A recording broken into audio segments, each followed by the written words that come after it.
Keluar dari kota Madinah satu orang yang namanya seperti namanya Nabi Muhammad SAW, Muhammad bin Abdullah, dan dia dari turunan Nabi SAW juga. Kata Nabi SAW akan keluar nanti ya, seseorang dari kota Madinah, dari keturunanku yang namanya seperti namaku, Muhammad bin Abdullah. Juga sama posternya, parasnya seperti aku. Sama dengan Nabi SAW, persis alisnya, rambutnya, kulitnya dari turunan Nabi SAW, tapi dari asli kota Madinah. Sebagian ulama hadis mengatakan dari turunan Hasan radhiyallahu anhu ajmain. Intinya kata Nabi SAW akan keluar nanti dari kota Madinah, tapi akhlaknya bukan seperti akhlakku. Tentu tidak mungkin ada orang yang sama dengan akhlak Nabi SAW. Kata Nabi SAW, Allah mengubah dia dalam sehari semalam. Tiba-tiba berubah menjadi orang baik dalam sehari semalam, jadi orang faham agama. Lalu orang-orang pun akan datang kepadanya dari masyarakat Madinah berkata, engkau adalah turunan Rasulullah SAW, pimpinlah kami berperang melawan Dajjal. Maka dia pun menolak. Dia menolak awalnya, kemudian dia menuju ke Mekah diikutin dengan 300 orang pertama dari kota Madinah. Sampai di Mekah, setelah selesai dia tawaf, maka seluruh muslimin menunjuknya sambil mengatakan, engkau harus memimpin kami. Dan orang ini punya julukan Mahdi, dikenal dengan Imam Mahdi. Inilah tanda-tanda kiamat yang kedua. Setelah Dajjal keluar, buat kerusakan di muka bumi tadi selama 40 hari itu atau setahun lebih. Kemudian keluarlah tanda-tanda kiamat kedua pada saat dia sudah tiba di kota Babulut di Israel. Keluarlah si Mahdi ini. Pada saat dia tiba di Mekah, dibaiatlah oleh banyak kaum muslimin, tidak disebutkan jumlah pasukannya, maka terbentuklah pasukan jihad yang mengejar Dajjal menuju ke Palestina. Lalu keluar tanda-tanda kiamat 3, langsung berentetan semua. Pada saat pasukan Imam Mahdi dengan pasukan jihad itu tiba di Darul Bayda namanya, menara kota putih yang ada menara putihnya, dan itu sekarang di negeri Syam, tepatnya di Damaskus, ibu kota Syria. Sebagian ulama mengatakan Masjid Jami' Syam, karena memang menaranya berwarna putih.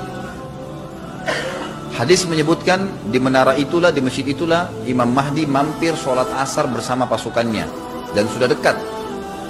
Syam, negeri Syam, masuk di dalamnya wilayah itu adalah Israel, ya sekarang Palestina, kemudian Syria, dan ini masjid ada di Syria, di Damaskus.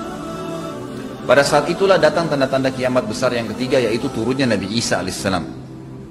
Kata Nabi SAW dalam hadis Bukhari, hadis Muslim, hadis Sahih semuanya, dikatakan Isa alaihissalam akan turun sambil memegang kedua sayapnya malaikat, dan dari rambutnya yang basah meneteskan air.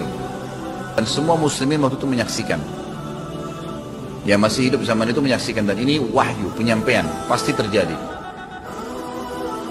Maka dia pun turun, lalu kemudian dia masuk, dan orang-orang pada saat itu mengenalnya kalau dia adalah Isa, dan mereka sudah tahu ini masanya turunnya, keluarnya Dajjal, ini Mahdi sudah ada. Mereka tahu akan turun Isa, sudah ada informasi seperti yang disampaikan ke Bapak Ibu sekarang, itu multi muslimin di zaman itu sudah tahu semua.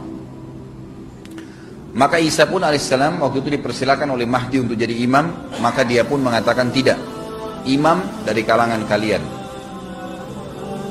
Dan kata Nabi SAW, ini kemuliaan bagi umat ini, karena Nabi sholat di belakang umat ini. Semestinya kalau ada Nabi, pasti Nabi yang jadi imam, tidak mungkin digantikan oleh manusia biasa. Tapi waktu itu Imam Mahdi menjadi imam dan Nabi Isa sholat di belakangnya. Baik, sholatlah mereka, kemudian mereka menuju ke Palestina. 3 tanda-tanda kiamat sekaligus terjadi. Pada saat menuju ke Palestina, tiba di pintu gerbang Babulut. Dan di wilayah Babulut ini, kata Nabi SAW, nanti Isa akan masuk dan membunuh Dajjal. Dan setelah membunuh Dajjal, maka seluruh pengikut Dajjal dari kaum Yahudi akan bersebaran sembunyi di bawah batu dan pohon. Semuanya batu dan pohon itu akan berbicara kepada setiap pasukan mujahidin, berkata, wahai muslim, ini Yahudi di atas saya atau di bawah saya. Batu bilang ini Yahudi yang sembunyi, yang pohon mengatakan, wahai muslim, ini Yahudi, bunuhlah dia. Maka dibunuhlah orang-orang Yahudi tersebut yang menjadi pengikut Dajjal oleh kaum muslimin, kecuali satu pohon, namanya pohon Garqat. Ringkas cerita adalah Nabi Isa alaihissalam akhirnya tiba dengan pasukan mujahidin di depan pintu gerbang Babulut. Kemudian orang-orang Yahudi tidak kenal, tidak tahu Nabi Isa, tidak tahu tentang yaitu Mahdi, mereka belum tahu ini. Mereka berbangga-bangga saja. Lalu mereka berkata kepada Dajjal, ada pasukan, segelintir pasukan yang mau menyerang kita. Dajjal mengatakan, bukakan pintu gerbang. Mereka tidak akan mampu melawan kita, karena pasukannya mereka banyak memang. Maka Dajjal dengan sombongnya menunggu di depan pintu gerbang. Pada saat dibuka, Dajjal kaget melihat ada Isa alaihissalam. Dan pada saat itu kata Nabi SAW, Dajjal faham kalau sudah tiba ajalnya. Begitu melihat Isa alaihissalam, dia lari dan badannya sambil meleleh di depan para pengikutnya.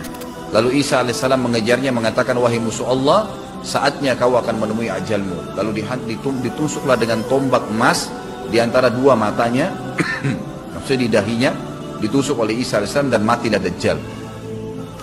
Pada saat Dajjal mati, pengikutnya pada ketakutan semua. Mereka anggap Dajjal Tuhan, mereka anggap Dajjal orang yang perkasa lah, orang yang kebal lah, beragam macam kelebihan. Mereka kaget pada saat mati, maka bertebaranlah mereka dan akhirnya mereka sembunyi di bawah pohon dan batu. Lalu Nabi Isa alaihissalam memimpin di muka bumi. Dan kata Nabi SAW, pada saat itu Islam, agama Islam yang dibawa oleh Nabi SAW akan masuk ke semua rumah di muka bumi, gak tersisa. Satu dunia ini semuanya Islam. Hadis sahih, kata Nabi SAW, Islam akan masuk ke setiap rumah, bi'izzil aziz au bidzilli dhalil, dengan kemuliaan atau terhina. Yang tidak mau terima dibunuh. Nggak ada lagi penolakan terhadap Islam. Itu hadis sahih.